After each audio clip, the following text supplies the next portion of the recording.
హల్లెలూయా. ఇది నా వాక్యము. యోమ్ దెబిరీం 24వ తారీఖు 8వ నెల 2025వ సంవత్సరం. మన దేవుడు ఇస్తున్న చక్కటి మాట యోహాను సువార్త 10వ అధ్యాయము 3వ వచనం.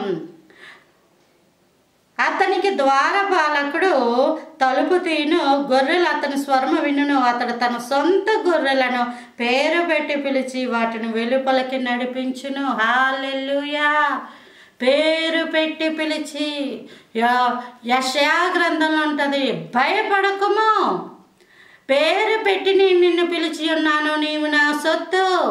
ఎవరినన్నా పేరు పెట్టి పిలవాలంటే వాళ్ళకన్నా పెద్దవాళ్ళే అయి ఉండాలి. పెద్దవాళ్ళు అయితేనే చిన్నవాళ్ళని పేరు పెట్టి పిలవగలరు. ఇంకొకటి, వాళ్ళకి పేరు పెట్టి పిలిచే అధికారం వీళ్ళకు ఉండాలి. ఏదో మేము పెద్దవాళ్ళం కదా అని పలానా వాళ్ళని పేర్లు పెట్టి పిలిచేసాం అనుకోండి, వాళ్ళు పలుకుతారేంటి?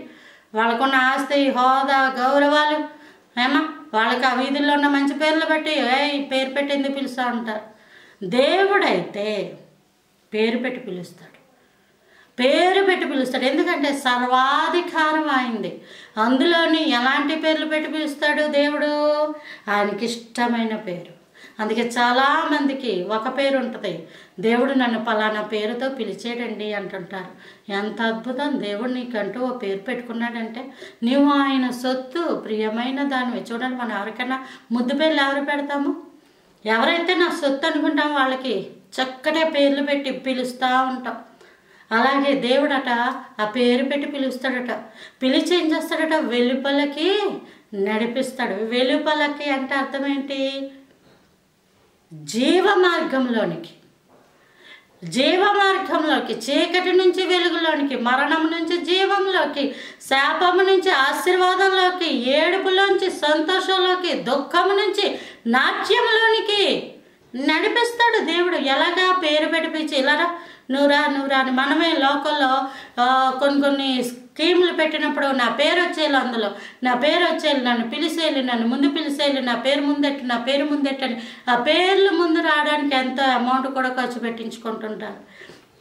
ఎన్నో ప్రయత్నాలు చేస్తుంటారు. నానా, ఇది మనుషుల ప్రయత్నం కాదు. మనుషులు ఏదో నా పేరు పిలిచే అంటే పిలిచేసే పేరు కాదు. నీ దేవుడు నిన్ను చూచి తాను పేరు పెట్టి పిలిచే దేవుడు ఆయన. దీనికి ఏం కావాలి? నీలో యథార్థమైన జీవితం కావాలి.